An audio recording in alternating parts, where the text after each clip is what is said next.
Wait. Before we start, just want to make sure we're clear here. While this podcast talks about sobriety, mental health, and addiction, it is not meant to replace professional medical advice. Welcome to Sisters in Sobriety. I'm Kathleen. And I'm Sonia. And we're ex-sisters-in-law, brought together in marriage and bonded through our sobriety journey. Join us as we talk sobriety, addiction, and everything in between. You're in for quite a ride.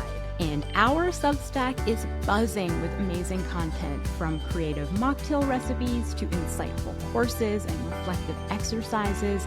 There is something for everyone. Don't miss out. It's a great way to add some extra joy and depth to your journey. Check it out. Welcome back to Sisters in Sobriety. I'm Sonia, and I'm with my sister in sobriety, my sister-in-law, Kathleen. Kathleen, how are you doing today? I'm really good. How are you doing? I'm really good. I had food poisoning on a cruise. I was literally on a poop cruise. Oh my gosh. It was the worst, but I'm really happy I figured out that I don't like cruises. Yeah. Before I went on the trip around the world for a year cruise type thing. Although we've talked about going on the Goop cruise for our 50, because our birthdays are close together. So one day when we turn 50, which is not so far away. Remember, we've talked about that. Yes, it was so funny. So somebody asked me too, they're like, will you ever go on a cruise again? And I was like, it will be many years, at least. It will be years. I don't like cruises either. So I think we need to find a new plan. God, it was there were so many things about it I didn't like, aside from getting sick. There's so many things to dislike about this cruise, because I think the excitement for me wore off. At first I was like, oh, I get to eat whatever, and the food stuff's open all the time. So I got there and I was like, I had fries, and then I had sushi, and then I was like, oh, and then the sushi made me sick. But it also Was was that just, what it was? oh Oh yeah. Apparently that, and apparently you shouldn't eat salad. It's hard for them to mass clean salad or lettuce or something. I don't know. Everyone has an opinion. Yeah. I've gone on one cruise in my life, and I will never do it again. It's not my thing. Mm. Welcome back.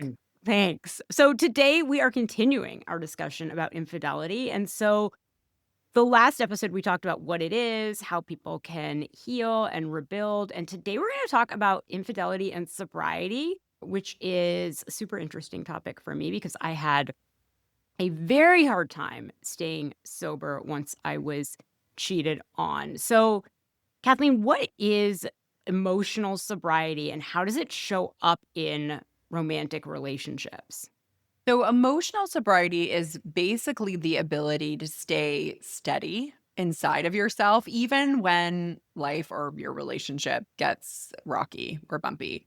So it's about being able to regulate your emotions and stay really true to your values, which is kind of a hard thing to do when you're going through a rough period in life. In romantic relationships, it can look like being able to have hard conversations without running away or exploding or numbing yourself. And it means staying present even when it's uncomfortable.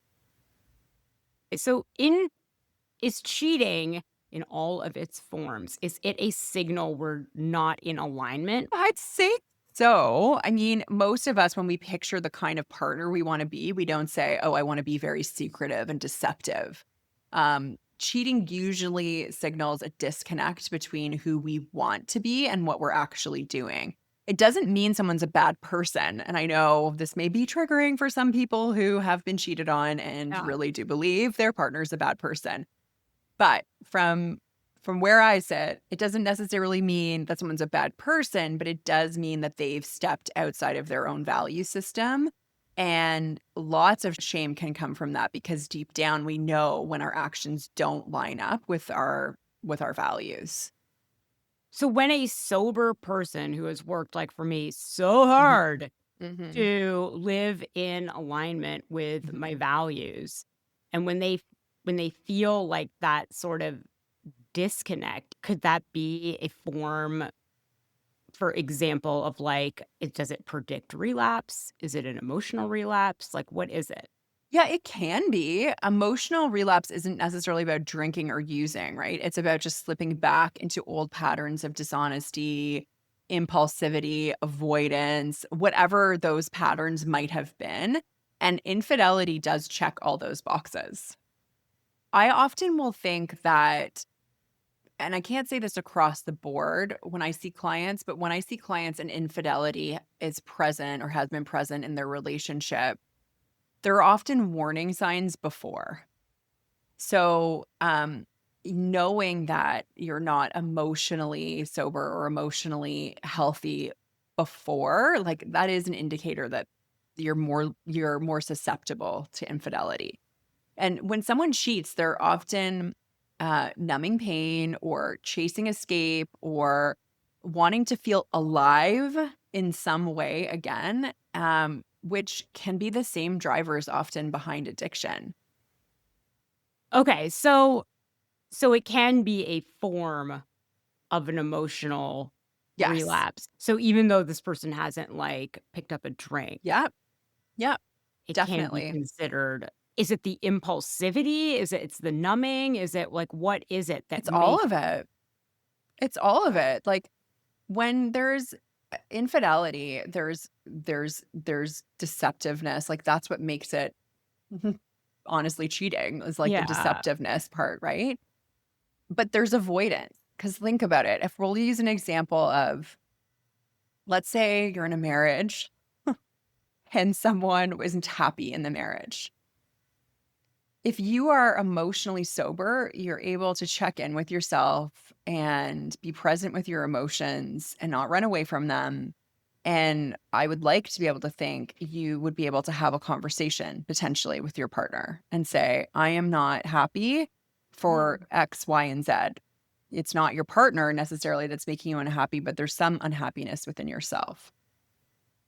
Let's say you can't do that for whatever reason. You're not emotionally sober, and instead you wanna run away or you wanna just bury it somewhere else. Then do you see how it becomes a Yeah. a more ripe for infidelity? Yeah, I Mhm. do. And so it's funny, I was talking because I knew we were recording this episode. I was talking to somebody yesterday about infidelity. And I said, when I was drinking, and for example, like if I had been unfaithful, which I never had been, I can't imagine getting out of that hole, if that makes sense. Mhm, So mhm. how can you reclaim your emotional sobriety after you've betrayed somebody? Because I feel like so much of like, addiction is about, like, shame and, like, how do you reclaim that emotional sobriety? How do you just not keep slipping further and further, which would be my instinct, right? It's just spiral down to the bottom. Well, you can't rebuild emotional sobriety if you're hiding or blaming or minimizing, so that means owning your choices, facing the consequences, and being able to do the uncomfortable repair work. So I would say accountability is huge and growth as well. So that might look like therapy, it might look like support groups or working through why you decided to cross that line in the first place. Emotional sobriety isn't necessarily just about stopping the behavior, it's about addressing the patterns that led you there. Okay, that makes sense. What about, me, the betrayed Mhm, partner? mhm. How could I have stayed sober emotionally and physically through that? I mean, I stayed physically sober. Yeah, I'm not sure I did a great job at staying emotionally sober. I gave myself, like, a lot of passes, like, "My husband cheated," you know? yeah. "I'm gonna sit here and watch Netflix and eat a pint of ice cream." I would say I did the best I could with what I had, but I still feel like maybe I could have done a little bit better. Well, I like the first part of what you said of you did the best you could with what you had. Like, I think I hear self-compassion there, which I think is good. It's so easy to look back and, like, kind of critique how we did, but really, you did the best you could with what you had, and you stayed physically sober. Um, I would say that it's a really important question, though, you asked about, like, what about the person who has been betrayed? Betrayal can be so triggering, especially for people in recovery, to be honest. And the pain can push you right back towards those numbing behaviors like Mhm. Netflix and ice cream. Um, I think that's like the light version of those numbing behaviors. But for the betrayed partner, emotional sobriety looks like feeling your feelings without letting them consume you. It's reaching out for support, therapy, community, friends, instead of isolation or revenge. And physically, it means protecting your sobriety like it is sacred. You might feel like blowing it all up, right? Like you might feel like that by drinking but it will only layer more pain on top of the pain. So staying sober through betrayal is really an act of self-protection. And I want to acknowledge you. Like that was not easy for you to stay sober through that really difficult period of your life. But it would have made No, it so much worse, right? If you had started drinking.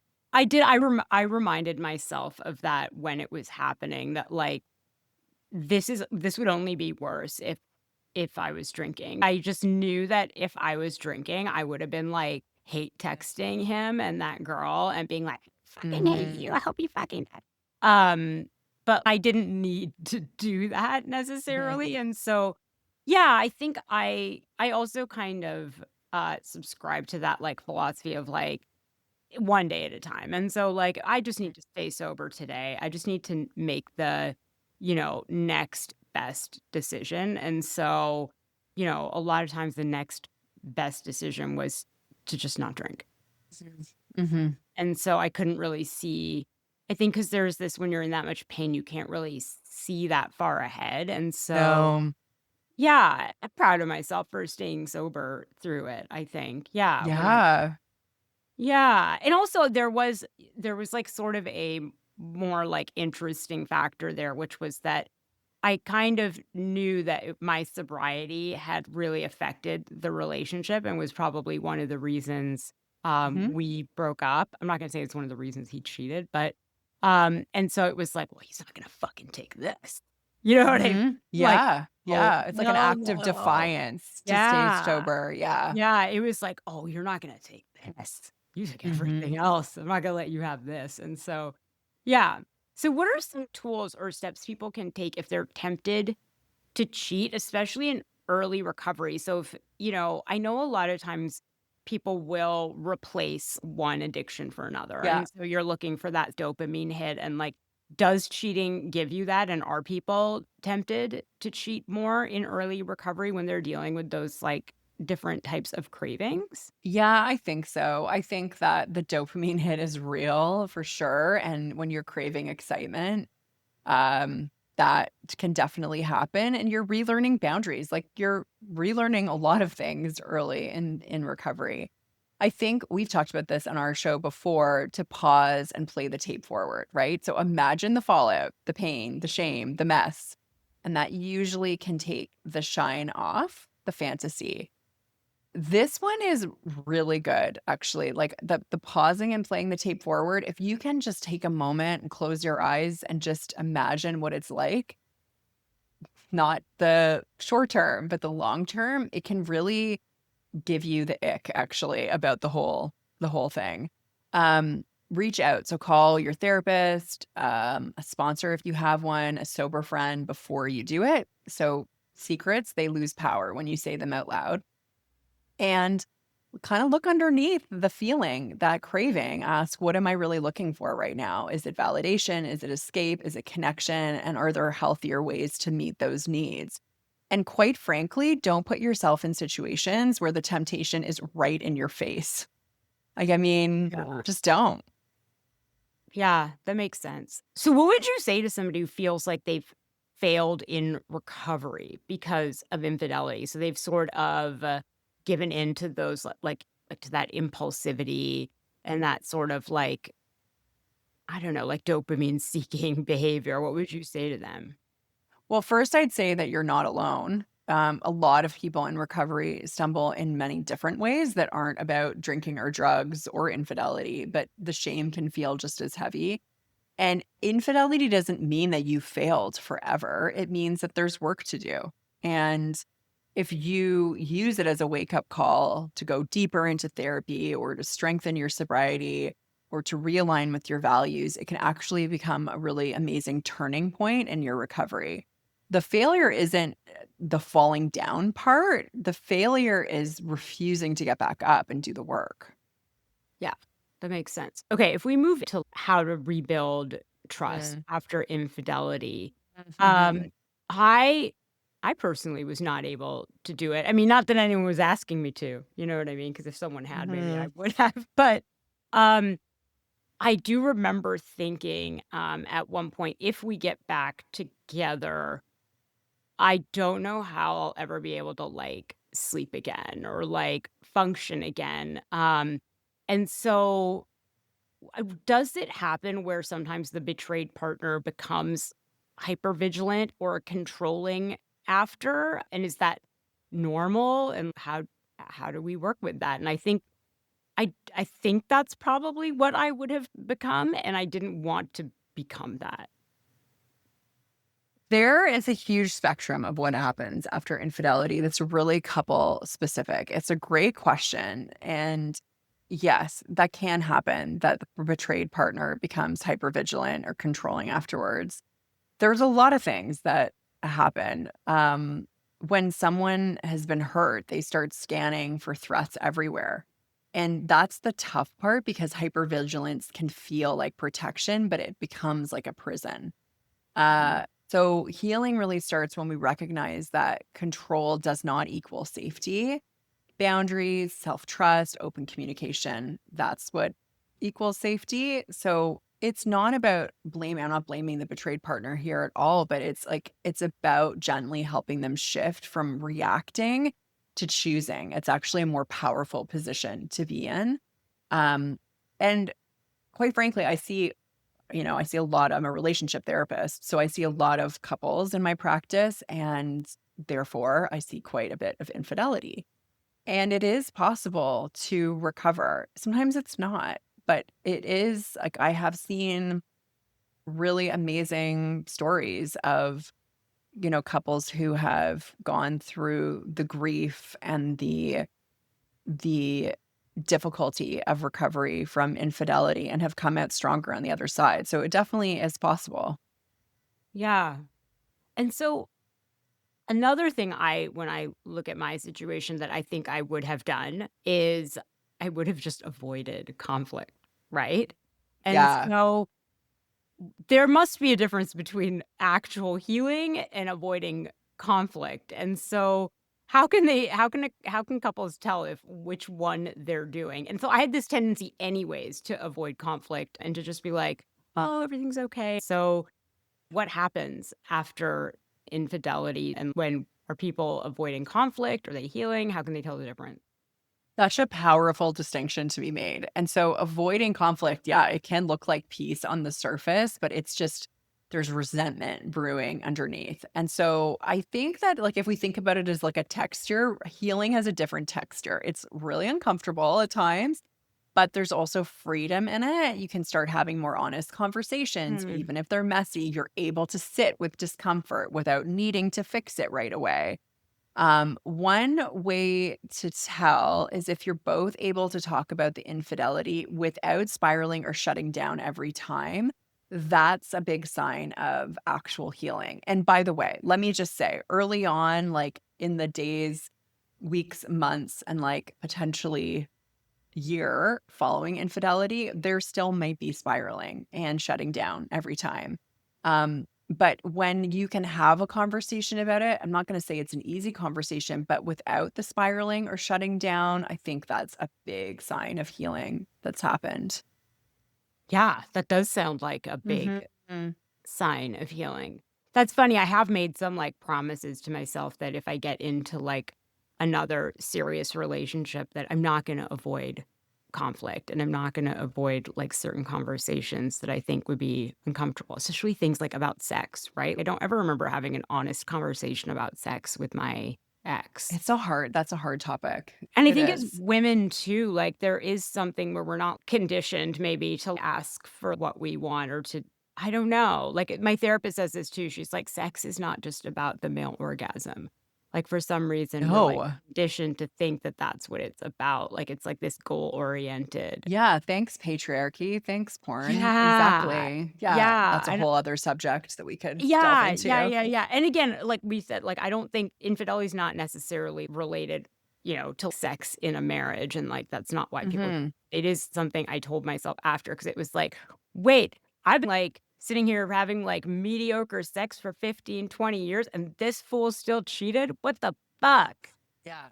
Like, I've been Yeah. putting up with this for however many years, and I should've just been getting my rocks I off know. I this whole time. know.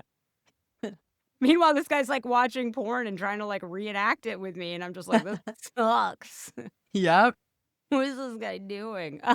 Okay, so what are some signs that a couple is starting to move from, like, survival to growth after infidelity? So when your nervous system is on a high alert, I think it's a sign you're still in survival. So growth feels different. It's slower, it's quieter, there's more openness. You might notice that you're less reactive, more reflective. You start feeling more curious than combative. Mhm. And you get to a place, I know it can be so hard for those of you who are listening who are like maybe in the early stages of recovery from infidelity. This may seem like not possible, but I really think when you begin to ask, what can I learn from this? And I know. And why did this happen? And that's a big one. When you start reconnecting with things outside of the relationship too that make you feel alive and grounded, that is a huge step towards growth. I mean, I have had clients where there has been infidelity in their relationship, and in the beginning, it seems like so far-fetched that one day they will say, "What did I learn from this? What did I learn from this experience? What did it teach me?" And then when they get to that stage and they're literally asking that exact question, I'm like, "Oh, we're there. We're through a huge hurdle." And Yeah. and it can take a while to get there.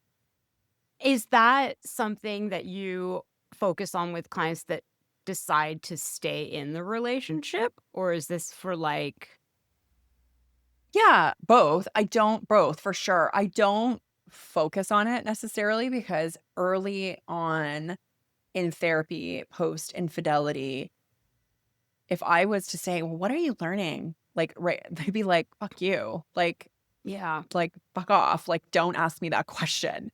Um, so we're focusing more on the other parts of healing, but what I find is when clients have got to a place where they're feeling in a more healed state, they themselves will just start asking, "What can I learn?" I learned a lot from the whole breakup, from the infidelity itself. I don't know. I think I learned that all the things I thought were keeping my husband from cheating weren't. Do you know what I mean? You sort of think you have sex a certain number of times a week, or you do this and you're a good wife and like you provide these things and then like somebody won't cheat. And actually in my defense, this guy used to say that. Do you remember he would say to me, like if he was going out like without me, like if he was going to like a function or something, he'd be like, "Don't send me out with a loaded gun." This fucking guy. And so, but he did, right? Like, that means he sort of did position it like, Yeah.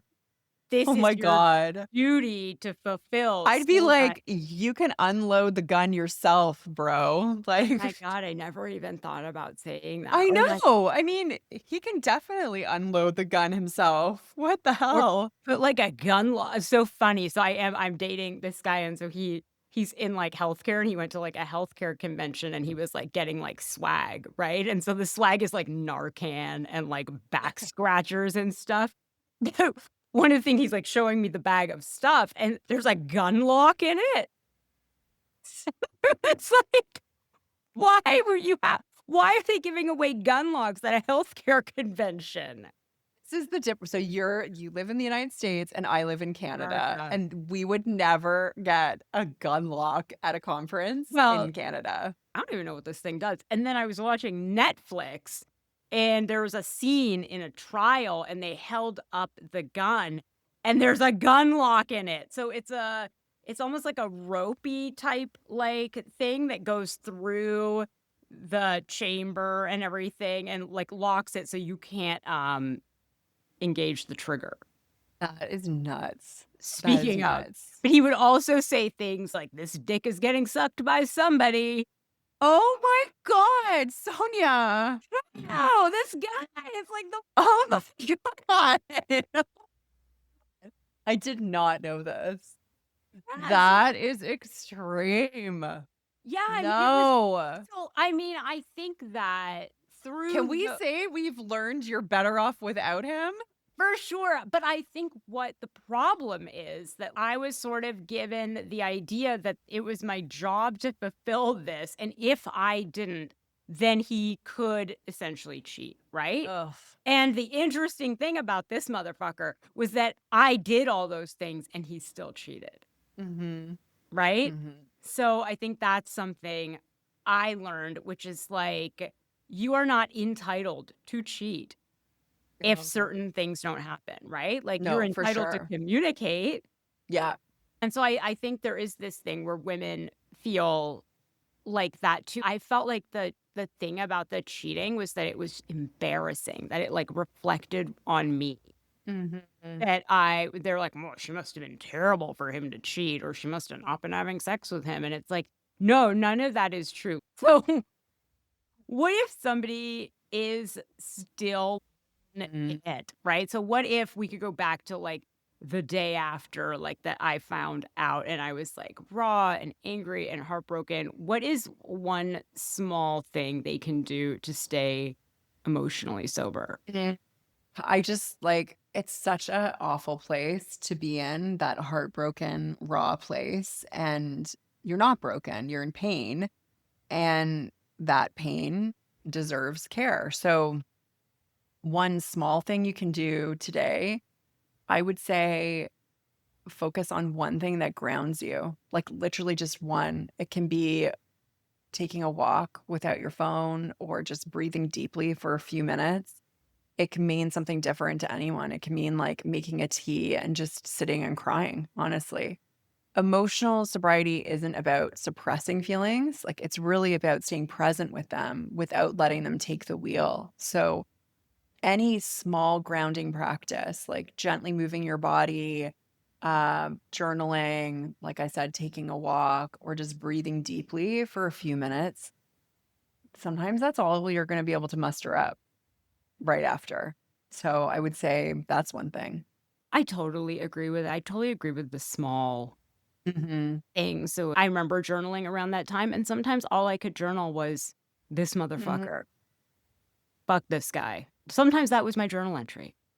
Yeah. And that's okay too. And so, yeah, well, I'm really happy we had this conversation. I think it's so important. I know I wish I could have had some of these nuggets that you gave us when I was going through it. So thanks, Kathleen. You're welcome. Thanks for having me on.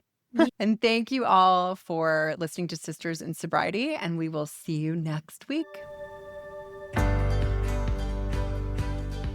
This was Sisters in Sobriety. Thank you for listening and being with us today. If you want to learn more about sobriety and meet your community, find us at sistersinsobriety.substack.com. Are you a sister in sobriety? Then reach out on social media. We'd love to hear from you. If you're feeling generous, leave us 5 stars and a review and follow us wherever you listen. You'll never miss an episode. Until next time.